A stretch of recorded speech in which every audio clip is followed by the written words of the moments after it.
everyone. Today I am going to explaining you about the structure topic of the 12th computer science.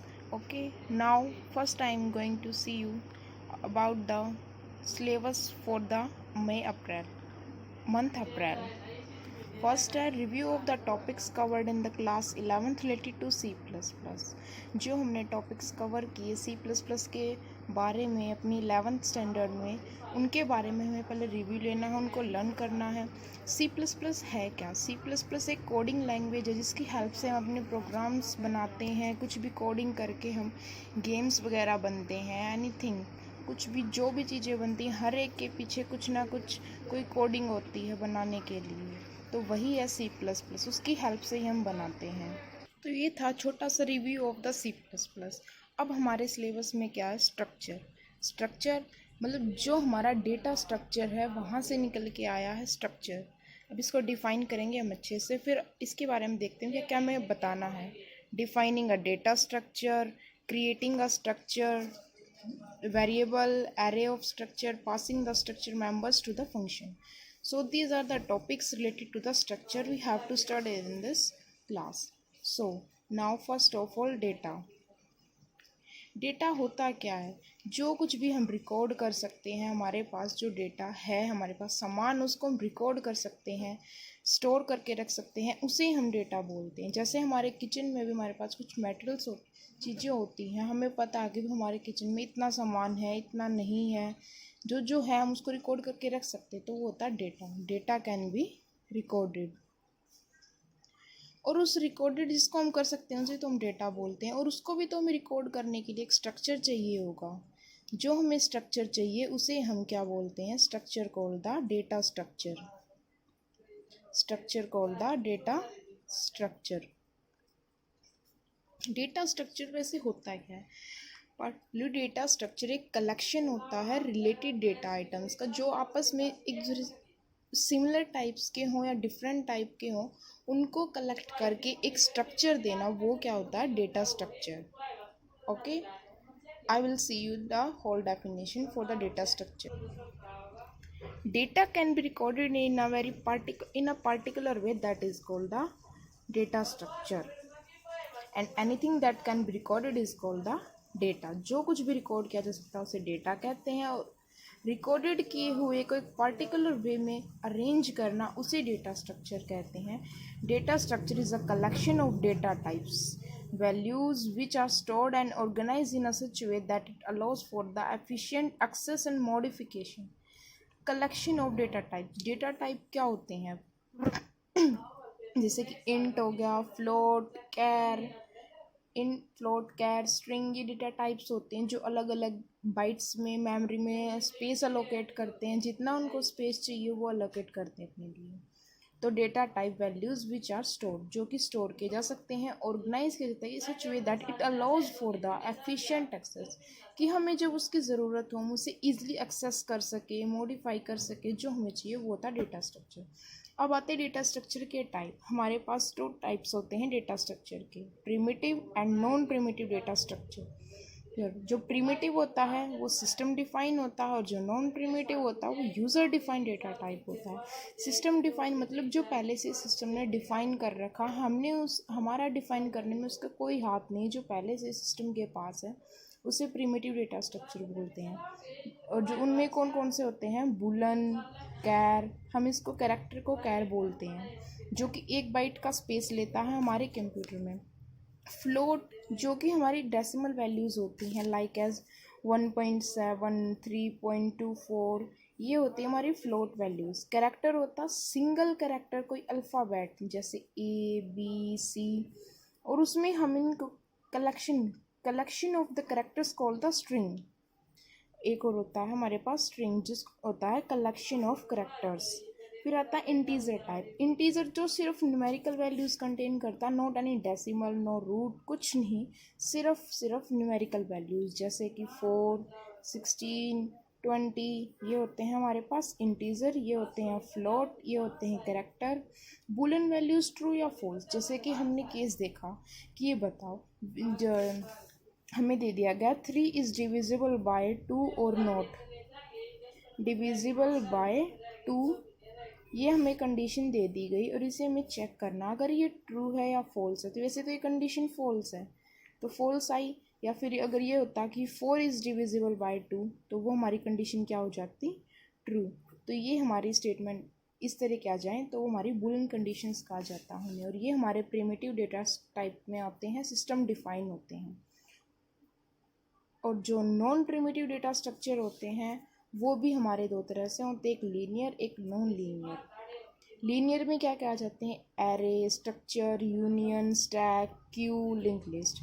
अभी हमने पढ़ा कि structure हमें topic cover करना है 12th में, अप्रैल के मंथ में। तो वो हमारा स्ट्रक्चर एक नॉन प्रिमिटिव से निकला है। नॉन प्रिमिटिव का टाइप है लीनियर और वहाँ से आया हमारे पास स्ट्रक्चर। अब पहले हमारे पास है एरे, फिर structure, union, link list, stack, Q, ये भी हमारे डेटा स्ट्रक्चर हैं, stack and Q and link list. और नॉन लीनियर होते हैं उनको हम रिकॉर्ड भी बोल सकते हैं, जैसे कि ट्री हो गया, ग्राफ, ये हमारे मैथ्स में बनते हैं। वो सारे non linear function, non linear structures होते हैं और इन्हें भी यूज़र डिफाइन बोला जाता है। तो हम सबसे पहले देखेंगे एरे।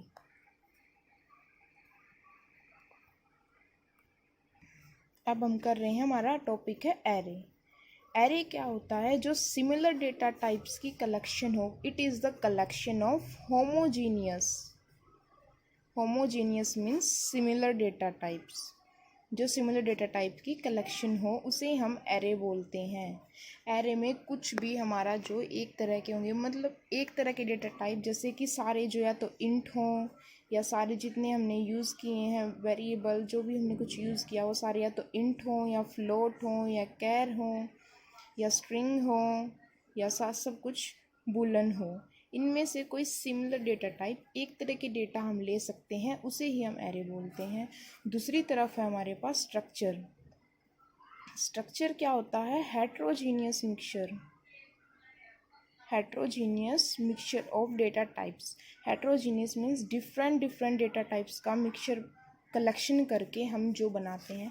जैसे कि उसमें हमारे पास इंट भी होगा, कैर भी होगा, फ्लोट भी होगा, ये हम सारे इनका कलेक्शन हो करके, हम इन सब की कलेक्शन करके ही हम उसको स्ट्रक्चर बोलते हैं।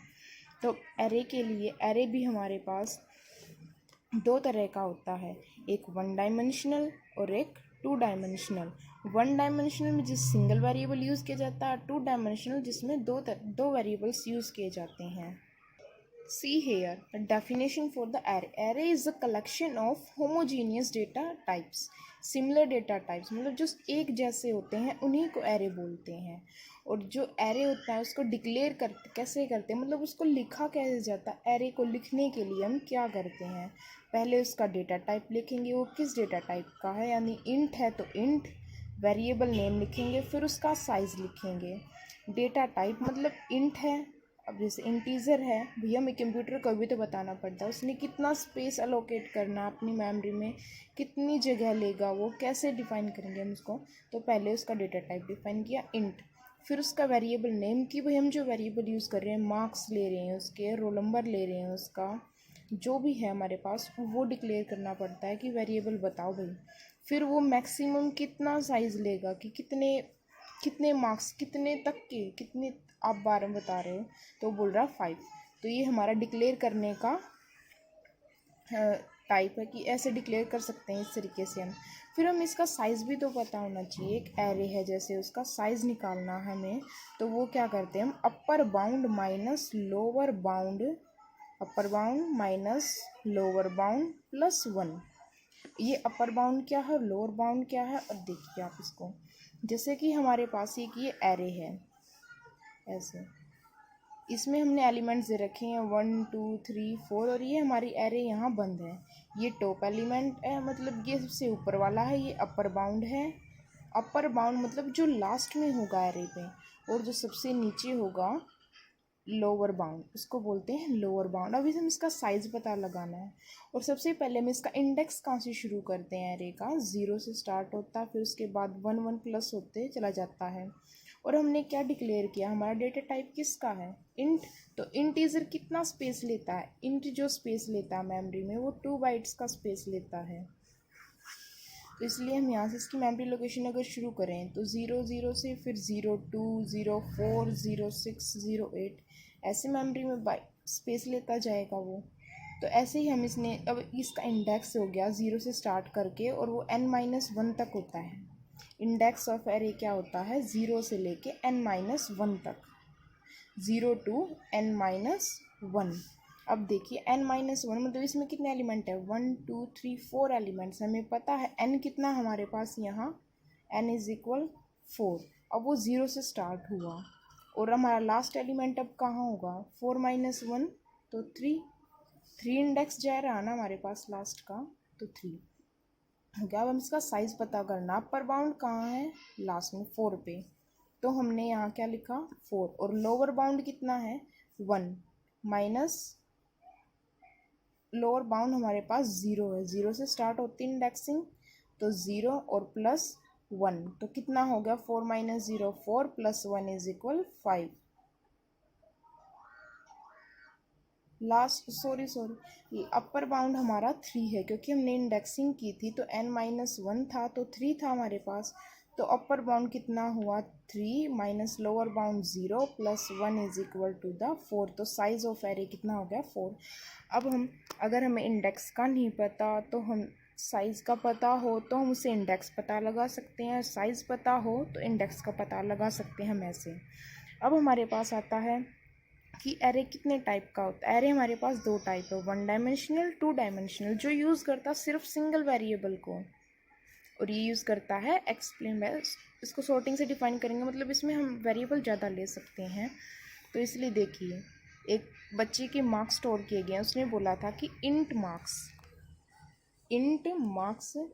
5 उसमें कर सकते हैं, उसका साइज़ दिया था हमने 5 मार्क्स बता सकते हैं 5 के 1 2 3 4 5 हमने लिख लिया ऐसे कि 5 बार मार्क्स आ सकते हैं किसी 5 बच्चों के। और वो स्टोरेज कर रहा है, इसमें 2 बाइट्स का स्पेस ले रहा है, इंडेक्सिंग 0 से शुरू हुई 5 तक गई। तो ऐसे हम इसको एलिमेंट स्टोर करते, इसमें सिर्फ ये एक ही वेरिएबल ले रखा हमने मार्क्स, हम इसको ना रोल नंबर अब दूसरा वेरिएबल इस साथ नहीं दे सकते कि मार्क्स के अंदर ही उसके रोल नंबर भी साथ में स्टोर करो, कुछ ऐसे दूसरा वेरिएबल उसके साथ में नहीं देंगे, हम सिर्फ एक वेरिएबल यूज़ करेंगे जो होगा हमारे पास मार्क्स। तो ये होता है 1 dimensional. You can use this for taking the screenshot. Let's see about the 1 dimensional array. 1 dimensional array जो सिर्फ एक वेरिएबल यूज़ करता है तो वो क्या है, an array is a set of elements of the same data type represented by a single variable name, जो सिर्फ एक वेरिएबल नेम से डिफाइन किया जाए, set of elements of same data type. Same data type मतलब या तो int कैर वगैरह सेम ही होने चाहिए वो सारे। Each individual array element can be referred to by specifying the array name. जो हर एक एरे एलिमेंट नेम होता है वो रेफर्ड किया जाता है एक एरे के नाम से, followed by the subscript enclosed in square bracket. Subscript और सुपरस्क्रिप्ट दो चीज़ होती हैं हमारे पास, subscript and the superscript. Subscript तो जो जैसे हमारी नीचे लिखी है, जैसे कि हमारी केमिस्ट्री में यूज़ करते हैं हम केमिकल इक्वेशंस में, जैसे कि H2O CH2, ये होती है हमारी सबस्क्रिप्ट्स। और सुपरस्क्रिप्ट्स क्या होती हैं, जो पावर में लिखी जाती हैं, जैसे मैथ में यूज़ करते हैं हम कुछ भी, जैसे कि 4 की पावर 2, 4 का स्केयर हो गया, 3 का स्केयर, 9 का स्केयर, क्यूब, मतलब कुछ भी पावर हो सकती है हमारी, जो ऊपर लिखी जाए एक्सपोनेंशियल पावर बन के वो सुपरस्क्रिप्ट, और जो नीचे लिखी जाए बेस पावर बन के वो हमारी होती है सबस्क्रिप्ट। तो 2 टाइप्स हो गए। एनक्लोज्ड इन स्क्वायर ब्रैकेट, सबसे पहले हमारी जो ये एरे को हम डिफाइन करते हैं तो उसके लिए हम ब्रेसेस का यूज़ करते हैं, ब्रेसेस करली ब्रेसेस का, इसके अंदर ही हम एलिमेंट्स को डाल सकते हैं अपने, कुछ भी एलिमेंट्स जो हमारे पास होंगे एरे में रखने के लिए वो ब्रेसेस के अंदर आएंगे। Enclose in the square bracket, array में भी द 1 डायमेंशनल जो एरे होता है 1 डायमेंशनल भी हो सकता है, मल्टी डायमेंशनल भी, depending upon whether each of the element is identified by 1 or more subscripts, thus make its marks is the 1 dimensional array containing the n elements and the individual array elements will be marks 0 1 marks n-1 तक जाएगा, हमारे जितने भी हमने उसका size देना है उसके अकॉर्डिंग हमारे जाएंगे। सिंस ओनली 1 सबस्क्रिप्ट और index followed by the name marks, therefore this array is called one dimensional array. Name as the vectors or list, like as see this marks first वाले मतलब जैसे कि हमारे स्पेस अलोकेट करने के लिए हमारे पास ये था, इंडेक्सिंग 0 से शुरू थी, फिर 1 था, फिर 2, फिर 3 और 4, और ऐसे ऐसे चल के हमारे पास n-1 बीच में स्पेस और लास्ट में है हमारे पास n-1। तो अब इसने 0 पे कितना है 40, 1 पे 57, 2 पे 20 और 3 पे से 4 पे और n-1 तक 60, तो वहाँ हम अपना एलिमेंट रख देंगे 60। तो ऐसे वन डायमेंशनल एरे को हम मेमोरी एलोकेट करा सकते हैं। इसके लिए स्ट्रक्चर देखिए आप, यहाँ इंडेक्सिंग कर रखी है, नीचे से होती है, यहाँ से ऐसे भी लिख सकते हैं और ऐसे भी होती है इंडेक्सिंग, और इसकी स्टोरेज ये इसमें एलिमेंट्स हैं स्टोर कर रखे जो अभी भी बताया था कि एरे को डिक्लेयर कैसे करना है, मीन्स उसका इंडेक्स कैसे हो सकता है। पहले उसका डेटा टाइप लिखेंगे, फिर वेरिएबल नेम लिखेंगे, फिर उसका साइज़ डालेंगे।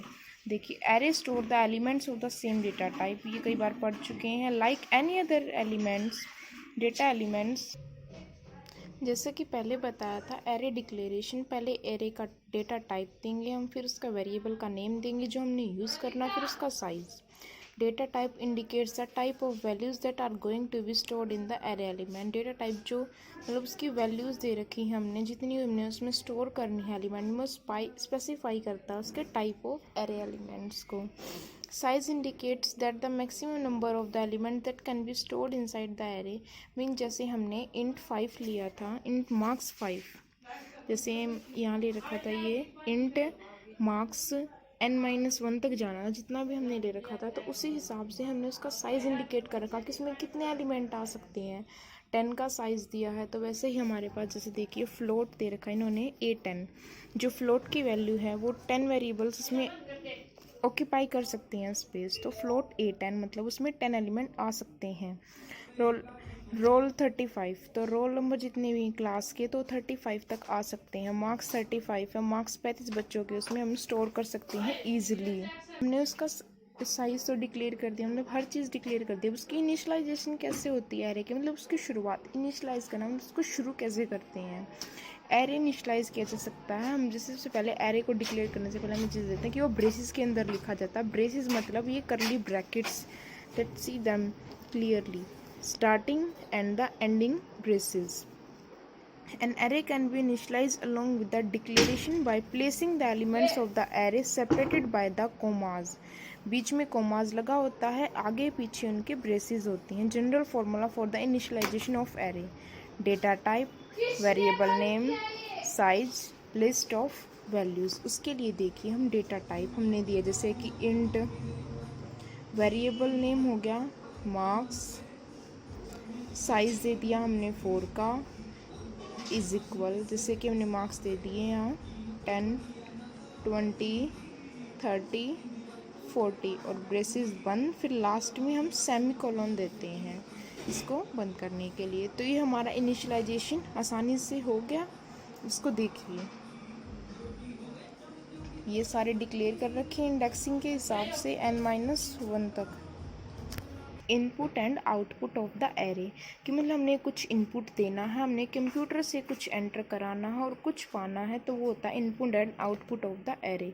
Entire array can't be the input और output. Input and output of array की मतलब ये input and output of array क्या होता है कि हम कुछ वैल्यूज़ कंप्यूटर से एंटर भी कराते हैं, कुछ बाहर प्रिंट भी कराते हैं। जैसे कि हमने एक क्लास में स्टूडेंट्स हैं भाई, हमने उनके रोल नंबर प्रिंट कराने हैं, मार्क्स। पहले तो हमने इनको एंटर कराया, पहले हम इनको एंटर कराएंगे फिर प्रिंट कराएंगे, यहाँ रोल नंबर और यहाँ मार्क्स। तो ये क्या है हमारे पास इनपुट है और ये क्या हमारे पास आउटपुट, उसी चीज़ को आउटपुट में लेना। तो ये हमारे पास एरे के लिए इनपुट और आउटपुट है। तो entire array can not be input output using a single input output statement. सिर्फ एक सिंगल स्टेटमेंट से इनपुट आउटपुट नहीं हो सकता, क्योंकि एरे क्या है, एक कलेक्शन है सिमिलर डेटा टाइप्स की। एरे क्या है, सिमिलर डेटा टाइप की कलेक्शन है। एरे का मतलब क्या है कि वो एक कलेक्शन है तो हमारे पास उसके हमें इनपुट कराने के लिए कुछ ऐसा फॉर्मूला चाहिए होगा जिससे हमारी सारी वैल्यू सीरियल वाइज एंटर होती जाए एक के बाद एक। तो उसके लिए हम क्या करते हैं, लूप यूज़ करते हैं। लूप की हेल्प से फॉर लूप लगाते हैं हम, जिससे कि हमारे जो एलिमेंट्स, लूप की हेल्प से हम जो एलिमेंट होता है वो स्टार्ट, जिसे हम जहाँ से हमने वैल्यू फॉर लूप लगाएंगे, फॉर लूप ऐसे लगता है जैसे कि आई की वैल्यू 0 से स्टार्ट करके आई की वैल्यू n तक जाएगी हमारी, और प्लस प्लस 1, किसी में प्लस प्लस 1 होता है और किसी में 1 प्लस प्लस होता है, जैसे किसी में आई प्लस प्लस होता है और किसी में प्लस प्लस 1 होता है। ये हमारा फॉर लूप का फॉर्मूला होता है। मतलब एक एरे को हमने इनपुट कराना है या आउटपुट लेना है तो उसके लिए हम फॉर लूप का यूज़ करते हैं। और इस फॉर लूप को हम एक प्रोग्राम की हेल्प से समझेंगे कैसे हम उसका इनपुट लेते हैं और कैसे आउटपुट लेते हैं। तो ये हमारे पास एक प्रोग्राम है एरे के लिए। इसको करने से पहले हमें कुछ चीज़ें समझनी होंगी। जैसे कि हमने पता है कि हमें प्रोग्राम को राइट करने का फॉर्मेट ये होता है कि इंक्लूड आईओ स्ट्रीम, फिर आते हैं कोनियो डॉट एच। ये हम लाइब्रेरीज इंक्लूड कराते हैं अपने प्रोग्राम को कंप्यूटर पे रन करने के लिए। जैसे कोडिंग होती है, बीच में कोई भी फॉर्मूला होता है तो वो कोडिंग लगती है, लेकिन यहाँ हमारे पास हमने 2 लाइब्रेरीज इंक्लूड कराई हैं, आईओ स्ट्रीम डॉट एच। इसका मतलब क्या है, इंक्लूड आईओ। आईओ का मतलब होता है इनपुट आउटपुट। इनपुट आउटपुट मतलब एक स्क्रीन पे हमने ये देने के लिए कि उसका इनपुट लेते हैं और आउटपुट देते हैं, तो उसके लिए हम ये लाइब्रेरी इंक्लूड कराते हैं, include IO stream dot H. फिर उसके बाद होता है conio dot H. Conio dot H का मतलब console input output, console input output, console input output. और जो ये हेडर है डॉट एच है, ये एक नॉन इंडेक्सिंग नॉन एरे एक हमने हेडर फाइल ली है यहाँ पे। एच क्या होता है, हेडर फाइल के लिए यूज़ किया जाता है ये हमारे पास। तो हमने 2 लाइब्रेरीज इंक्लूड कराई। एक होती है मैनिप डॉट एच। इसका मतलब होता है मैनिपुलेशन, कि हम अपने डेटा को मैनिपुलेट कैसे करते हैं, उसके लिए हम ये लाइब्रेरी इंक्लूड करते हैं। बहुत सारी लाइब्रेरीज होती है जो हम इंक्लूड कराते हैं। जैसे मैथ के लिए हम कुछ हमें मैट्रिक्स वाले करने हैं, मैट्रिक्स करनी है, हमने डिटर्मिनेंट को सॉल्व करना है, तो उसके लिए हम लाइब्रेरी इंक्लूड कराएंगे, इंक्लूड मैथ डॉट एच लेंगे। कोई हमने अपनी डिक्शनरी के लिए लेना है तो वहाँ इंग्लिश कीवर्ड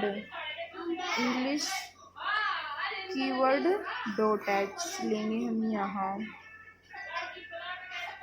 ठीक है, हमें हर एक तरह की लाइब्रेरी होती है जो हम अलग अलग यूज़ करते हैं। हम अपनी अलग अलग लाइब्रेरीज होती हैं जो अलग अलग चीज़ों के लिए हम यूज़ करते हैं।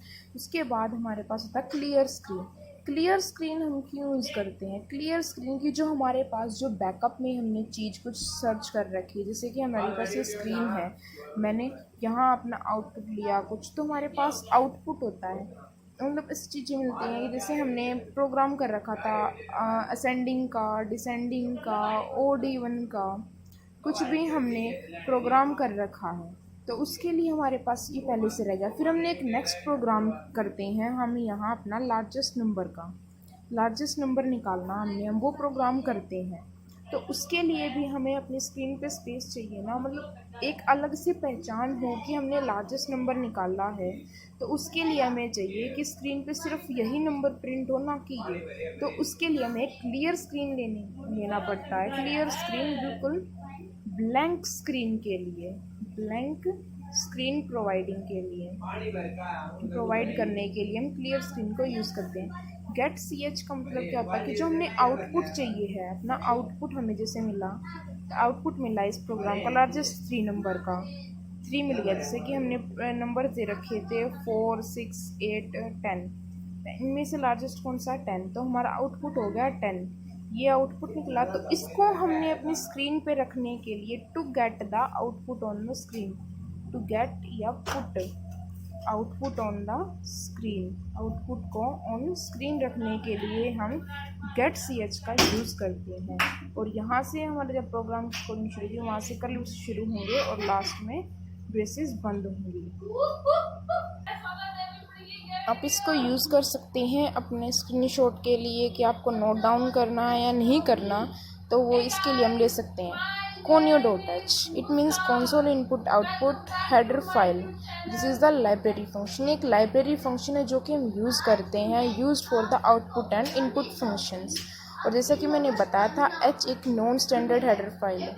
IO स्ट्रीम इनपुट आउटपुट के लिए get ch hold the output on the screen for some time until the we passes a key from the keyboard to exit the console screen। मतलब गेट ch एक ऐसी चीज़ है जो कि मतलब हमें आउटपुट आया, हमारे पास आउटपुट आया है, उसको स्क्रीन पे होल्ड रखने के लिए कि मतलब कुछ टाइम के लिए तो वो हो, जब तक हम एंटर प्रेस नहीं करते या कोई की प्रेस नहीं करते कीबोर्ड पे, तब तक तो वो हमें आउटपुट दिखे।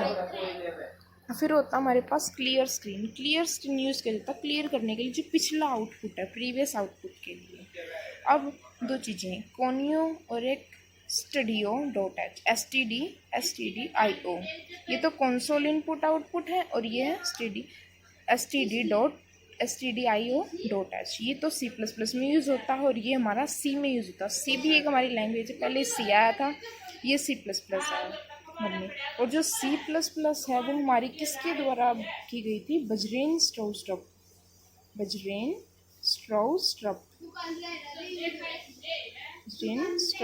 ने। ठीक है, कंपाइलेशन पे करते हैं तो code the company reports all the errors. Compiler होता है जो हमें एरर देता है कि हमारे प्रोग्राम में क्या एरर है। Alt+F9 करने पर हमारा क्या होता है? कंपाइल किया जाता है। कंपाइल करने के लिए क्या होता है हमारे पास? Alt+F9। और जब हम कंपाइल कर लेते हैं इसको, तो फिर उसके बाद हमारा अगर कोई एरर नहीं आता तो हम रन करते हैं इसको Ctrl+R से। इसको रन किससे करते हैं? Ctrl+R से, कि हमारा जब सब कुछ सारे एरर्स रिमूव हो गए तो हम उसको मतलब एरर कब होते हैं? जब हमने जो अपनी स्टेटमेंट दे रखी है उसमें कोई मिसमैच मिल जाए, पैरामीटर जो हमने दिए हैं और फंक्शन के में। और सी में यूज़ करते हैं मिसको सी। जैसे हम C++ में तो एंटर कराने के लिए सीन लेते हैं, और एंटर कराने के लिए आउटपुट के लिए मतलब एंटर कराने के लिए हम cout यूज़ करते हैं। और उसको प्रिंट कराने के लिए कि भाई ये होना चाहिए कि मैंने देना है कि cout करना है, कि जैसे cout कर दिया, एंटर द नंबर्स।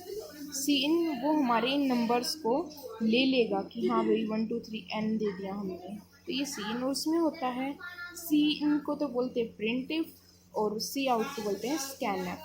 ठीक है, ये तो हमने समझ लिया कि हमारे प्रोग्राम में क्या क्या होता है, कौन सी चीज़ कहाँ यूज़ होती है और कौन सी नहीं होती। अब इसके लिए हम देखेंगे हम इनपुट और आउटपुट के लिए अपना एरे में तो क्या क्या होती है। सबसे पहले हमने एक प्रोग्राम दे रखा है, read the elements of an array and rights them. तो उसके लिए हमने एक प्रोग्राम देखा, include iostream.h, io menu.h, manipulation बोलते हैं इसको, conio.h, void main, फिर ब्रेसिस से शुरू, वॉइड मेन ब्रेसिस शुरू, इंट आई। ये इंट आई हमने अपना वेरिएबल डिक्लेयर कर दिया कि जो हमने आई हम इसमें यूज़ करेंगे वो इंटीजर टाइप का होगा। फ्लोट है वो उसका साइज़ दे दिया हमने। ये इंट आई तो हमने यूँ लिया कि हमने एक वेरिएबल यूज़ करना। फ्लोट ये कि जो हम वैल्यूज़ उसमें एंटर कराएंगे, जो कलेक्शन होगी मतलब जो एरे होगी वो हमारी कलेक्शन होगी या एरे होगी, वो हमारी फ्लोट टाइप की होगी, मतलब वो पॉइंट्स वाली होगी। और उसमें 5 का साइज रखा कि उसमें 5 एलिमेंट्स आ सकते हैं। और क्लियर स्क्रीन दिया कि हमारी जो प्रीवियस स्क्रीन है वो क्लियर हो जाए। उसके हम एरे को रीड करने के लिए, उसका आउटपुट देने के लिए भी हम यूज़ करते हैं। बताया था इनपुट और आउटपुट के लिए हमारे पास लूप लगता है, तो उसके लिए हमने एंटर कराया 5 नंबर्स। उसने बोला था ना फ्लोट A5, फ्लोट में 5, तो 5 नंबर्स एंटर कराने हैं, जो कि उसके लिए हम लूप लगाएंगे। 0 से स्टार्ट करके 5 तक जाएगा और एक एक प्लस होता जाएगा i++। इस i++ को इंक्रीमेंट ऑपरेटर बोलते हैं, इंक्रीमेंट ऑपरेटर बोलते। और जो i- होता है उसको डिक्रीमेंट ऑपरेटर बोलते हैं। इंक्रीमेंट एंड डिक्रीमेंट दो होते हैं। तो हम इसको अगर लूप लगाएंगे तो वो सीन कर लेगा AI से अपने सारे एलिमेंट्स को। फिर हम array elements are the end L, for loop लगाया हमने। जब सारी वैल्यूज़ हमने उसमें एंटर करा दी। जैसे कि देखिए हम लास्ट में देख रहे हैं रन होके जो हमारे स्क्रीन पे आएगा तो वो पहले मांगेगा एंटर 5 नंबर्स, कोई 5 नंबर एंटर कराओ। और हमने फ्लोट में वैल्यू डाल दी थी, तो फ्लोट में है हमने वो, उसमें हमारी कुछ भी हो सकती हैं, इंटीजर टाइप भी हो सकती है, फ्लोट ही ज़रूरी नहीं है। तो हमने 5 नंबर एंटर करा दी। फिर अब उनको प्रिंट भी तो कराना है हमने, वो तो हमने कंप्यूटर को बताए हैं कि भाई तो ये प्रिंट कराइयो। अब उसको प्रिंट कराने के लिए बताएंगे हमने, ये हमने कमेंट डाल रखी, writing of the values into the array element. पहले रीडिंग की फिर हमने राइटिंग की, कमेंट्स डाल रखे हमने। तो cout array elements are and L for i is equal 0, 5 तक जाएगा और आई प्लस प्लस। ठीक है, ये हमने एरे एलिमेंट्स को प्रिंट कराने के लिए। गेट सी एच आउटपुट को स्क्रीन पर रखने के लिए। ये छोटा सा प्रोग्राम था input and output of array को समझने के लिए। एरे का यूज़ करके हमारे पास एक प्रोग्राम और है, write a program to find the average marks of a class. एक क्लास है जिसमें हमारे पास स्टूडेंट्स हैं, मतलब n नंबर ऑफ स्टूडेंट्स दे रखे हैं। स्टूडेंट के टोटल नंबर नहीं दे रहा, सिर्फ n दे रखा कि n स्टूडेंट्स हैं। उसके मार्क्स हमने क्लास के हमने उसकी एवरेज निकालनी है। एवरेज करने के लिए सम बाय में 5, तो ऐसे ठीक है। एवरेज करने के लिए इंक्लूड आयोस्ट्रीम, कोनियो, वाइडमेन, ब्रेसेस, फिर इंट मार्क्स 25। हमने एक क्लास में अगर मान के चलो 25 तक हम बच्चों के मार्क्स दे सकते हैं। एन आई सम, एन जो हमने ये डिक्लेयर किया वेरिएबल कि हम इनको यूज़ करेंगे यहाँ पे इस प्रोग्राम में। इंट मार्क्स 25, एन जो हमने स्टूडेंट्स लिए थे, आई की हमने एक वेरिएबल ले रखा है, सम जो सम है मतलब एक सम निकाल लेंगे ना हम बाद में। और फिर एवरेज होगी वो तो हमारी पॉइंट्स में निकलेगी, सिंपल वैसे भी निकल सकती है, बट हम एवरेज को पहले से पॉइंट मिले क्योंकि बाद में वो कोई एरर ना दिखाए, इसलिए हम पहले इसको फ्लोट को एवरेज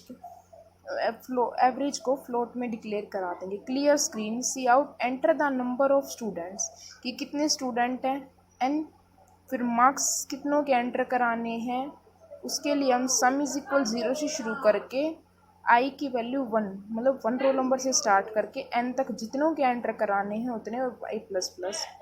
ब्रेसेस सीन मार्क्स कराएंगे, मार्क्स एंटर हो गए, सम होगा plus is equal marks i, braces 1, average is equal sum by n. ये फ्लोट हमने इसलिए लिया क्योंकि हमारी जो एवरेज निकालनी थी उसके लिए लिया है। सम लिख सकते हैं या फ्लोट जो हमारा एवरेज निकालनी है उसके लिए यूज़ किया गया है सम बाय एन, कि मतलब जितना भी सम निकला, जैसे कि हमने कोई मार्क्स एंटर करा, मतलब बच्चों के मार्क्स 5 बच्चे हैं हमारे पास, हमने उनके मार्क्स एंटर करा दिए 10, 20, 30, 40, 50। अब इनको हम प्लस करते हैं 90, 100 और 150 हो गया। जैसे अब n का नंबर हमने 5 दिया था, n इज इक्वल 5 था, तो सम बाय द n, तो 150 बाय 5 कितना हो गया 30। तो हमारी एवरेज कितनी निकल गई 30। और हमने अपनी एवरेज को पहले ही फ्लोट में दे दिया था कि भाई अगर वो एवरेज पॉइंट में तो कोई एरर ना शो हो, और इसलिए हमारे पास वैसे तो हमारी सीधी निकल गई है,